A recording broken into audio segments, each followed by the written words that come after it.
juga nggak apa-apa. Bebas tanya apa saja, Pak. Saya akan lanjutkan sedikit karena masih kurang paham ini. Ini pengangkatan, Pak. Tadi sudah kita jelaskan bahwa ini masa jemaat. Karena masa jemaat, maka kita ini semua akan diangkat terlebih dahulu. Kita akan diangkat terlebih dahulu, yaitu orang-orang yang percaya, orang-orang yang beriman, atau orang-orang yang lahir baru, itu dia akan diangkat. Orang-orang yang lahir baru akan diangkat. Ayo sini adik-adik, sini. Semua ke sini.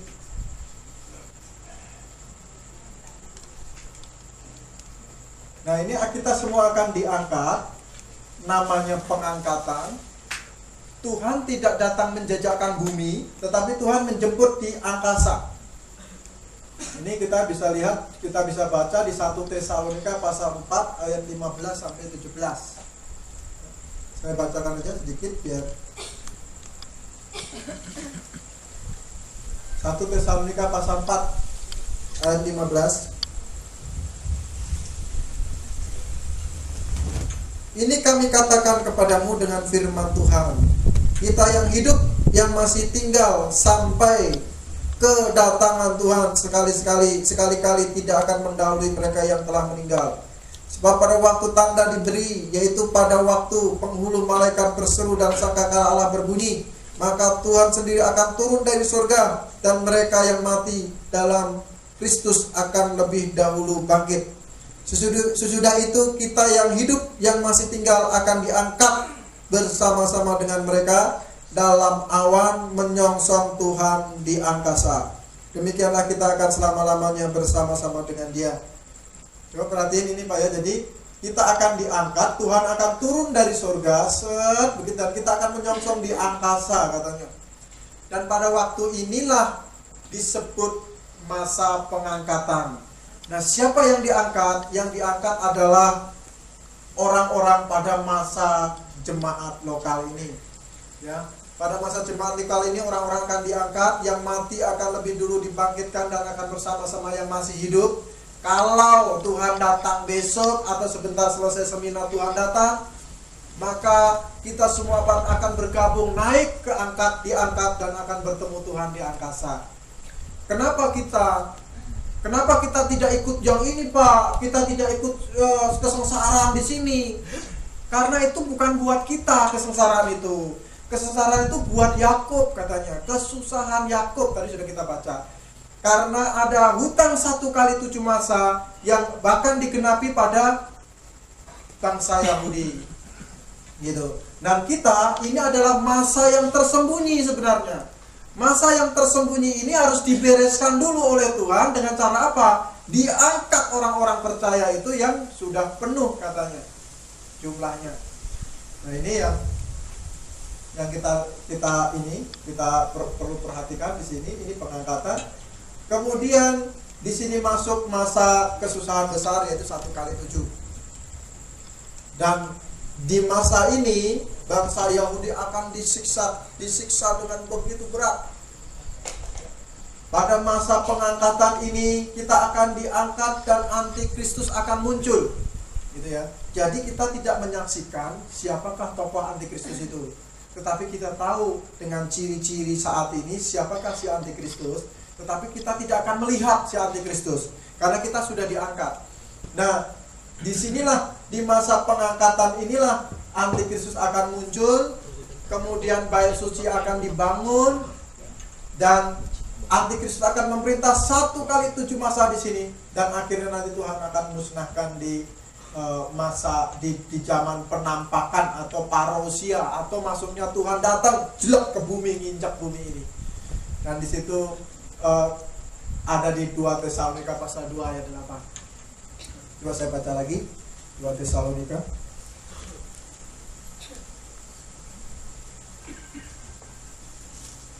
ayat 6. Saya baca dari ayat 6.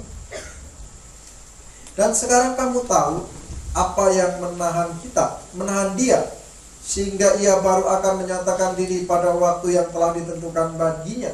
Karena secara rahasia kedurhakaan telah mulai bekerja, tetapi sekarang masih ada yang menahan. Kalau yang menahannya itu telah disingkirkan, Pada waktu itulah si penduru harka baru akan menyatakan dirinya, tetapi Tuhan Yesus akan membunuhnya dengan nafas mulutnya dan akan memusnahkannya kalau ia datang kembali, katanya. Coba perhatiin, sekarang antikristus belum bisa muncul karena ada yang menahan. Hebat sekali, siapa yang menahan ini? Siapa bisa nahan antikristus? Pak Deddy katanya bisa nahan. Iya, betul. Yang bisa menahan itu adalah Roh Kudus yang ada di dalam diri orang percaya.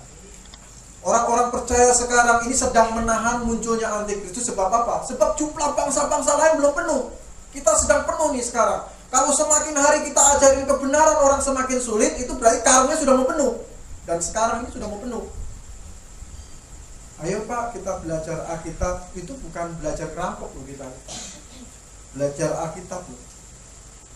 Oh, belajar Alkitab ya? Oh ya udah. Ada anak tetangga saya ulang tahun muncul, bisa memilih acara itu daripada belajar Alkitab. Itu artinya tanda-tanda manusia sekarang sudah semakin sulit untuk diajar kebenaran. Semakin sulit. Coba pakai cara yang lain. Kalau ada artisnya di sini pasti boleh. Ada artisnya nggak ada. Siapa? Wah, si Anu. Wah, bener itu Pak, sampai ke belakang-belakang parkir juga bener. Kalau nggak usah di sini kalau gitu. Nggak muat di sini kalau ada artis. Ini tanda, satu tanda, ya. Ini. Dan saat ini karung yang sudah mau penuh itu diisi dan semakin susah, sudah lagi goyang-goyang ini. Semakin mau diisi sampai penuh, semakin sulit. Memberitakan Injil dengan benar semakin sulit karena Injil sudah diputar balik dengan berbagai macam olahan.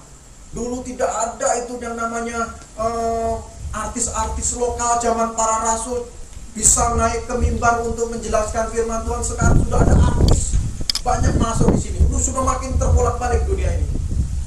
Sudah semakin kacau balau. Dan akhirnya di sini di masa ini apa ya? Manusia perlahan-lahan akan terkikis imannya. Akhirnya mereka udahlah, jangan terlalu fanatik. Ini tadi ada fanatik, itu apa itu? Pastel fanatik. Itu bagus itu. Memang harus fanatik, sesuatu itu harus fanatik. Kalau fanatiknya fanatik salah, jadi ISIS, Pak. Kenapa? Karena yang dipegang itu senjatanya sudah salah. Kalau yang dipegang itu kitabnya sudah salah, semakin fanatik, semakin salah, semakin jahat. Itu pasti. Tapi kalau yang dipegang ini Alkitab, semakin fanatik, semakin apa, Pak? Semakin baik. Nanti ya, ini bahkan sudah nih, banyak nih kawan-kawan saya bilang, jangan terlalu fanatik Pak, jangan terlalu keras. Loh. Zaman Tuhan Yesus juga bilang begitu. Waduh, ini terlalu keras, siapa yang bisa mendengarkan ini, katanya. Pergi satu-satu. Murid Tuhan Yesus pergi satu-satu. Tuhan yang ngajar. Sampai tanya sama Simon Petrus, kamu gak pergi juga, katanya. Lihat Tuhan Yesus, lihat semuanya pada pergi gara-gara perkataan Tuhan Yesus begitu fanatik. Semuanya pergi satu-satu sampai Tuhan bilang, kamu gak pergi juga? Enggak, saya ngerti, kata Simon Petrus. Nah, saat itu manusia akan menjadi dingin, beku terhadap iman kekristenan, menjadi beku, tapi pergi ke gereja. Bayangin. Pak, saya mau tanya. Pak. Boleh. Silakan. Ya, betul. Ini Pak, mau bertanya, kalau di surga itu ada artis nggak Pak kira-kira? Hah? Kalau di surga. Begini. Ya, begini. Ada Pak, saya kena surga nanti. Artis saya. Ya. Di surga ada artis enggak? Kalau artisnya lahir baru ya dia naik ke surga. Enggak semua artis itu jelek, enggak. Banyak artis yang baik, banyak artis juga yang lahir baru pasti ada. Enggak mungkin artis semuanya jahat. Ya, kalau di TV yang ditangkap polisi narkoba segala macam ya artis. Tetapi ada juga pasti beberapa artis yang masuk surga karena dia lahir baru mungkin. Ya, dilihat caranya pasti ketahuan dari cara dandannya dia, kekristenannya seperti apa gitu. Jangan nanti kita ketemu. Tapi kalau sudah di surga itu saya sama gantengnya dengan artis, Pak. Jangan khawatir. semuanya akan sama-sama ganteng, sama-sama cantik kalau di surga. Suka berubah tubuhnya. Ya, silakan bertanya Pak, disamber aja karena saya sambil ngobrol nanti saya kasih kesempatan Bapak Ibu untuk bertanya. Mungkin saya tambahkan nanti supaya jangan diem nunggu pertanyaan gitu. Jadi pada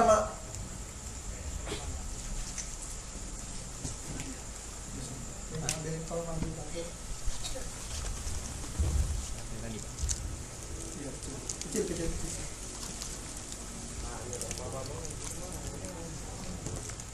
Ada yang kecil belum, Pak?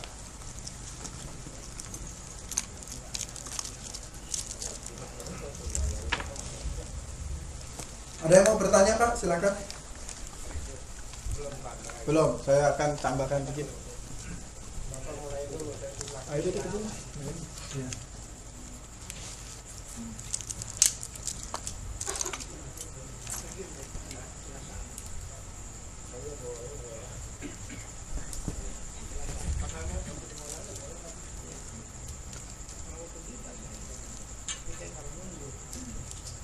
Ya, baik. Saya akan lanjutkan sedikit ini. Jadi pada masa pengangkatan itu sekali lagi kita akan diangkat kalau kita lahir baru. Karena kita tidak masuk ke sini karena ini bukan masa kita, ini masa kesusahan Yakub. Masa 1x7. Kita tidak masuk setengahnya. Kadang-kadang ada yang ngajarin kita masuk setengah, Pak. Untuk apa setengah? Karena itu 1x7 itu untuk kesusahan Yakub. Ya, dan Tuhan akan bereskan di sini. Katanya saat ini sudah nampak, katanya kejahatan-kejahatan itu sudah mulai nampak. Pengajaran-pengajaran yang semakin salah itu sudah semakin nampak. Bahkan sekarang bayangkan orang-orang Kristen sudah semakin terbalik. Lebih suka datang pergi ke gereja karena apa misalnya? Karena di situ ada mujizat. Maksudnya mujizat itu bukan berarti maksudnya mujizat saya mengerti. Maksudnya itu mungkin di situ ada seorang hamba Tuhan yang bisa doakan seseorang terus bisa sembuh. Itu namanya mujizat katanya. Sementara kita di rumah tadinya mau kecelakaan terus takut meleset sedikit, suat kok jadi nggak kecelakaan, itu bukan nggak terlalu istimewa katanya karena bukan di ini oleh seorang hamba Tuhan. Nah ini pengertian yang begitu kacau sebenarnya. 10 orang yang sakit kusta yang balik cuma 1 karena punya iman. Itu lebih benar dan diharap Tuhan. 9-9-nya enggak masalah sekalipun tidak punya iman. Jadi sekarang orang Buddha dengar di sana ada KKN, bawa kursi roda, datang ke sana harap-harap sembuh karena semuanya memang promosinya begitu. Datang banjirilah, yang lumpuh berjalan, yang buta melihat, yang datanglah dia. Begitu datang pulangnya nggak sembuh. Begitu nggak sembuh ngomong apa atau enggak? Kamu nggak punya iman sih katanya. Ya jelas dia orang Buddha pasti punya iman. Iman sama Tuhan bagaimana? Dia datang ke situ mau lihat, bener nggak sembuh Tuhan Yesus mana gitu loh. Begitu nggak sembuh pulang, lo kok nggak sembuh Pak? Katanya nggak punya iman saya. Ya jelas siapa punya iman orang Buddha. Nah kadang-kadang ini kan kacau. Pasti bertabrakan. Sesuatu ajaran atau doktrin, pengajaran-pengajaran salah pasti bertabrakan. Karena zamannya berbeda-beda. Kalau di sini nggak ada masalah. 10 orang sakit kusta, 9 orang nggak punya iman, sembuh nggak? Sembuh. Saya nggak punya iman, tetap sembuh. 1 orang kan yang balik yang punya iman. Karena apa? Zamannya memang ada di sini. Tapi kalau zamannya ini sudah kacau. Nah ini sudah mulai kacau, pengajarannya sudah semakin kacau. Manusia tidak mencintai kebenaran, tidak suka kepada kebenaran lagi katanya tadi. Dan itulah sebabnya Allah mendatangkan kesesatan atas mereka yang menyebabkan mereka percaya akan dusta, supaya dihukum semua orang yang tidak percaya akan kebenaran dan yang suka kejahatan. Oke, kita lanjutkan lagi sedikit. Ini tadi tentang pengangkatan. Di pengangkatan ini akan ditandai dengan pembangunan bait suci yang ketiga. Pembangunan bait suci yang pertama itu zaman Salomo. Pembangunan bait suci yang kedua itu zaman Raja Zerubabel. Kemudian Herodes memperbaiki, memperbarui gitu ya. Ini pembangunan bait suci ketiga itu akan dibangun, dan disitulah akan bertahta antikristus. Nah, masalahnya adalah antikristus akan membangun bait suci ini ya dengan merangkul berbagai orang sehingga dia dapat tampil di bait suci. Jadi kita lihat di sini pembangunan bait suci akan dibangun, dan syaratnya sekarang ini perlu ada lembu merah betina. Lembu merah betina ini perlu untuk persembahan di mezbah. Ini perlu, dan itu ada di Bilangan 19 ayat 2. Lembu merah sekarang oleh orang Yahudi sudah diternak. Saya ada gambar-gambarnya, tapi nanti kita gak cukup waktu. Jadi lembu merahnya ada, sudah diternak sekarang oleh para rabi Yahudi. Kemudian perlu ada tabut perjanjian. Nah, tabut perjanjian inilah yang sekarang tersembunyi entah di mana. Mereka cari gak akan ketemu. Sebab apa? Jumlah bangsa-bangsa lain belum penuh. Jumlah bangsa-bangsa lain belum penuh. Saat ini saya yakin bangsa Yahudi sudah bikin sistem knockdown. Ukuran bait suci itu sudah dia ukur, dan dia sudah siapkan. Begitu sudah selesai, cueng, dibangun semua, tetap dipasang. Kalau tabutnya sudah ketemu. Saat ini tabut masih disembunyikan Tuhan. Kenapa? Karena kita jumlahnya belum penuh, Pak. Makanya perlu seminar-seminar supaya orang ngerti, orang Kristen lahir baru mengerti kekristenan dengan benar, dan jumlahnya jadi tambah penuh karungnya. Kemudian menjelang pengangkatan ini akan ada penyatuan politik. Nah, kita bisa lihat sekarang penyatuan politik. Ini kita bahas dulu penyatuan politik. Penyatuan politik ini saya bahas sedikit. ISIS ini, Pak. ISIS ini adalah sarana orang untuk mati rohaninya. Nanti orang akan memerangi ISIS. Sebentar ISIS itu nggak ada. ISIS itu kekuatannya tidak seberapa. Dikeroyok semua negara yang hebat-hebat begitu, masih bentar juga hancur. Tetapi nilai di balik itu adalah akhirnya orang Kristen sendiri akan anti dengan kata fanatik. Lihat tuh ISIS tuh, sangat fanatik tuh, gitu. Jadi akhirnya orang Kristen sendiri juga jangan, kalau gitu juga jangan jadi orang Kristen yang fanatik, nanti jadi kayak ISIS. Nah, ini salah. Akhirnya nanti akan terjadi orang itu mengerucut kepada ya udah seperti agama aja lah, seperti agama Kristen lah, gitu. Jangan terlalu taat sama firman Tuhan begini. Apalagi keras-keras begitu pengajarannya, jangan. Sekali lagi tadi kalau ngajarin, kalau kitabnya kitab lain semakin keras semakin jahat kita. Tapi kalau kita Alkitab semakin tegas, semakin mengerti firman Tuhan, semakin akan semakin baik kita. Ini perbedaannya. Dan penyatuan politik itu gampang, dan sekarang sudah mengarah ke sana. Kalau perhatiin berita-berita, sudah mengarah persatuan semuanya, persatuan politik. Nanti akan muncul antikristus yang memegang kekuatan politik. Terus kemudian ada ekonomi. Ya. Apa sih? Brosur. Ini bagikan aja sekalian. Bagikan brosur. Ayo dibagikan. Penyatuan ekonomi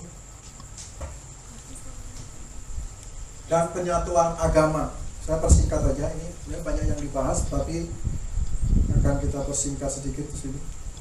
Penyatuan ekonomi, sekarang semua ekonomi sudah mulai bersatu. Itu pasar bebas, ada orang ketakutan, aduh Pak, rupanya nanti kalau sudah pasar bebas itu orang Cina bisa jualan di sini di samping toko kita. Oh ya udah bebas semuanya, udah nggak ada kadang aling-aling lagi.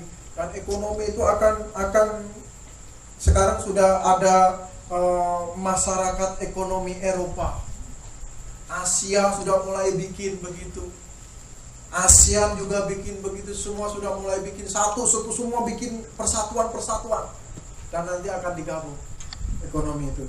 Saya singkat aja, agama. Ini kata-kata Jokowi. Ini Pak Jokowi ngomong kepada Ban Ki-moon. Jokowi mengusulkan agar dalam sidang PBB yang membahas soal terorisme, pihak PBB juga mengundang tokoh agama. Menurut Jokowi, penyelesaian masalah ini tidak melulu dengan pendekatan keamanan. Ini saya ambil dari News Detik. Jadi Jokowi sendiri malah mengusulkan ada unsur agama di PBB. Padahal ini nggak ada hubungannya. Tapi agama dimasukkan ke dalam unsur sidang di PBB. Nanti akhirnya di sidang itu, sudahlah, yang Kristen jangan terlalu fanatik, yang Islam jangan terlalu fanatik, yang Buddha jangan terlalu fanatik, semua jangan terlalu fanatik. Akhirnya agama biasa, tapi jangan fanatik semua. Celakanya yang apa? Yang Kristen. Kristen ini semakin fanatik kepada Alkitab, semakin baik. Dibikin supaya nggak fanatik. Waduh. Jadi semakin apa kita? Kalau yang kitabnya salah-salah, misalnya nanti akan dilayani 7 bidadari di surga segala macam, misalnya jihadnya begitu, terus kita nggak fanatik, nggak apa-apa, nggak terlalu jahat. Tapi kalau ini kita terlalu fanatik, akan semakin baik, dilarang. Nah, ini yang bahaya. Ini yang akan sedikit ada kekacauan di situ. Ini Jokowi loh, bahkan mengusulkan ini loh, unsur agama dimasukkan katanya di sidang PBB. Terus kemudian tanda pengangkatan ini akan semakin dekat, yaitu Israel akan dimusuhi oleh segala bangsa. Coba perhati ini Madrid, kompas.com. Ini Spanyol. Perdana Menteri Israel Benjamin Netanyahu serta 7 orang lain yang mencakup mantan pejabat dan pejabat pemerintah Israel saat ini berisiko ditangkap jika mereka menginjakkan kaki di Spanyol. Hal itu terjadi setelah seorang hakim Spanyol mengeluarkan surat perintah penangkapan mereka. Demikian menurut sejumlah laporan di Spanyol, sebagaimana dikutip Independen Rabu, ini tanggal 18/11/2015, baru beberapa hari yang lalu berarti. Israel ditangkap sama negara Kristen. Spanyol mayoritas Katolik menangkap Israel. Memang tanda-tanda pengangkatan tadi setelah Selain Bait Suci dibangun, Antikristus muncul, penyatuan ekonomi, agama dan sebagainya, juga akan ada tanda yang tidak bisa dipungkiri. Israel akan dimusuhi oleh segala bangsa. Ini ada di Zakaria 12 ayat 2. Saya membaca dulu coba.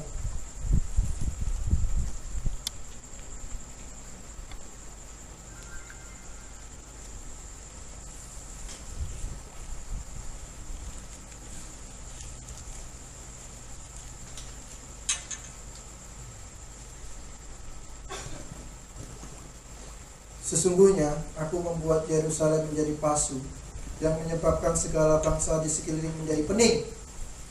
Juga Yehuda akan mengalami kesusahan ketika Yerusalem dikepung. Ayat 6.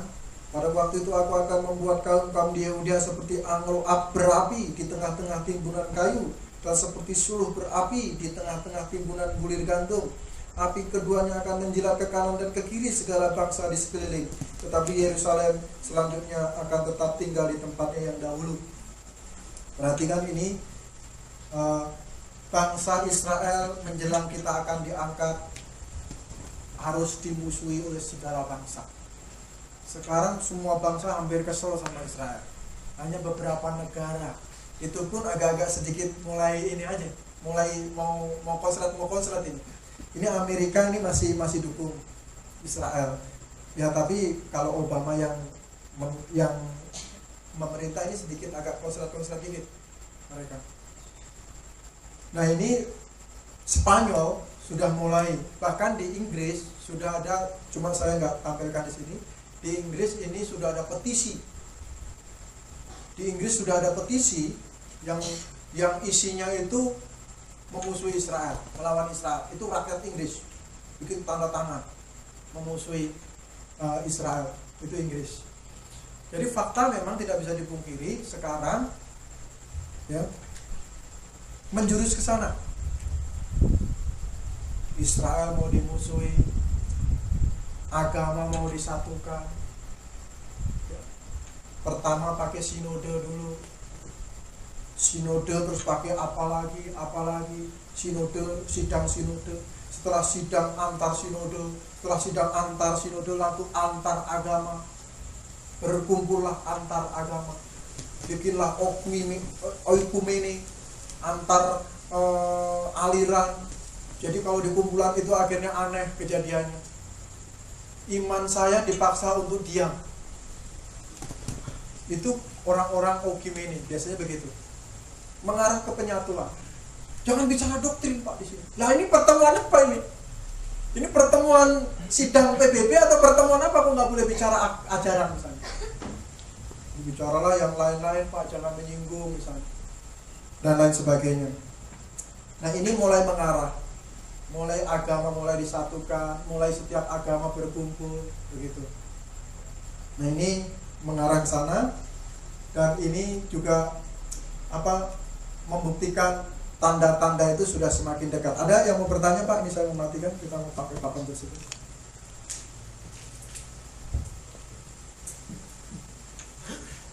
Silakan.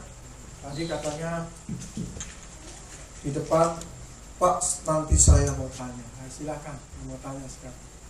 Ya, boleh. Itu speakernya taruh di mic-nya. Ayo tanya apa Bu? Yang bertanya dapat hadiah. Hadiahnya dari Tuhan. Halo Pak, Ya, Bu. saya mau bertanya, Apa itu, Bu? apa bedanya kalau kita berdoa di menara doa dengan di rumah umpamanya? Ya. Apa bedanya Pak? Bagi Tuhan tidak ada bedanya. Ya. Bagi Tuhan tidak ada bedanya, karena di mata Tuhan setelah tabir baik Allah terbelah dua, tabut Tuhan boleh dilihat siapa aja tanpa kita harus mati. Kalau dulu kan mati, pegang aja mati gitu ya. Ini boleh lihat apa aja. Jadi sekarang dimanapun tempat itu Tuhan dengar.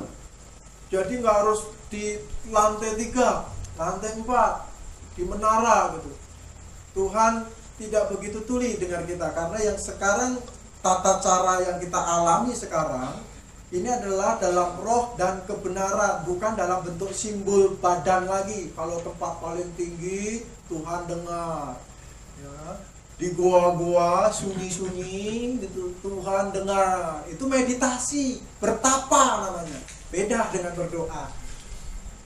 Nah, kalau sekarang kita bisa berdoa di mana saja.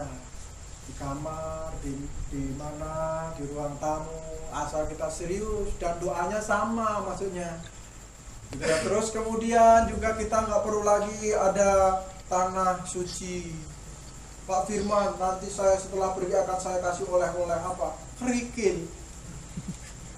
Apa itu? Itu dari sana, dari tanah suci. Di mana itu tanah suci Yerusalem katanya?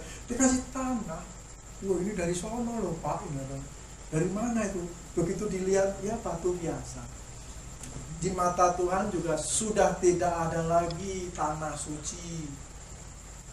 Holy Land. Pakai tur, ada yang ngimpi-ngimpi, saya mau pergi loh Pak, mendingan saya mau pergi ke sana tur, ke tanah suci. Kalau tur ke Yerusalem boleh, namanya Yerusalem misalnya boleh. Tapi kalau pakai tanah suci, ya itu yang kacau. Karena kita sudah bukan pakai sistem kiblat lagi atau sistem simbolik lagi. Berdoa pun juga begitu. Apalagi pakai dioles-oles minyak, itu lebih salah lagi. Di perjanjian lama yang dioles minyak itu nggak sembarangan, raja.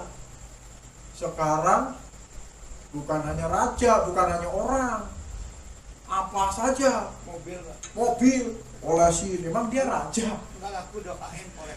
Pakai minyak misalnya. Yang begitu-begitu tuh simbol sebenarnya perjanjian lama, kok diterapin di sini. Udah gitu ngakunya ibadahnya dalam roh. Itu dalam simbol perjanjian lama, bukan dalam roh. Salah, terbalik-balik. Terus waktu kerusuhan Mei 98, wah itu jaya itu. Jalan tol rapi, pakai minyak, jalan tol, pemecah rekor, perjanjian lama, raja. Sekarang perjanjian baru malah semua buka usaha apa, olesin, palang pintunya, mobil biar laku, kok nggak laku-laku, ya kan? Banyak kan? Ini memang benar kejadian begitu, dan ini terbalik-balik. Bagaimana orang-orang seperti ini kita mau ajar kebenaran? Nggak bisa, Pak. Karena apa? Maunya yang mistik-mistik. Kalau orang Jawa bilang langsung sadet sanyet. Sadet sanyet itu langsung berdoa, langsung ada. Ada. Maunya begitu. Jadi akhirnya yang laku siapa? Laku yang orang-orang yang bikin begitu. Ayo datang ke saya. Saya akan doakan semuanya. Pasti semuanya akan dapat doa. Datang kepada saya. Ini apa itu? Pakai minyak urapan atau apalah. Bila perlu kita kurang manjur, saya akan doakan di tanah suci. Saya pergi ke sana. Oh, doa. Doa bapak-bapak semua di sini saya doakan di tanah suci. Semuanya jadi kacau. Sudah tanah sucinya nggak ada, caranya sudah salah, begitu. Jadi pertanyaan ibu tadi bagus juga. Jadi di menara doa itu adanya di perjanjian lama. Sekarang tidak ada lagi menara doa, tidak ada lagi bukit doa, semuanya sama. Mau yang di daerah Teluk sama di daerah Karang, doanya sama-sama cepat nyampe. Nggak ada yang di Karang lebih cepat nyampenya daripada yang di Teluk. Kalau di Teluk kan masih di bawah, Karang di atas, apalagi pakai menara, tambah cepat. Itu simbol perjanjian lama. Ada lagi, Pak, Bu, mau bertanya lagi? Ada yang mau bertanya lagi? Kalau tidak, saya mau tanya. Gantian.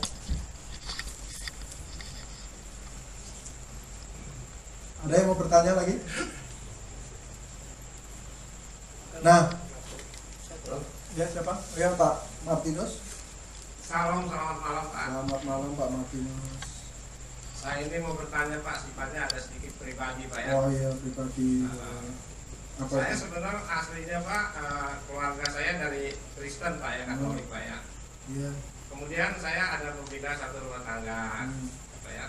Kemudian dalam kekeluargaan itu sudah setengah jalan. Tergodalah saya Pak. Ya.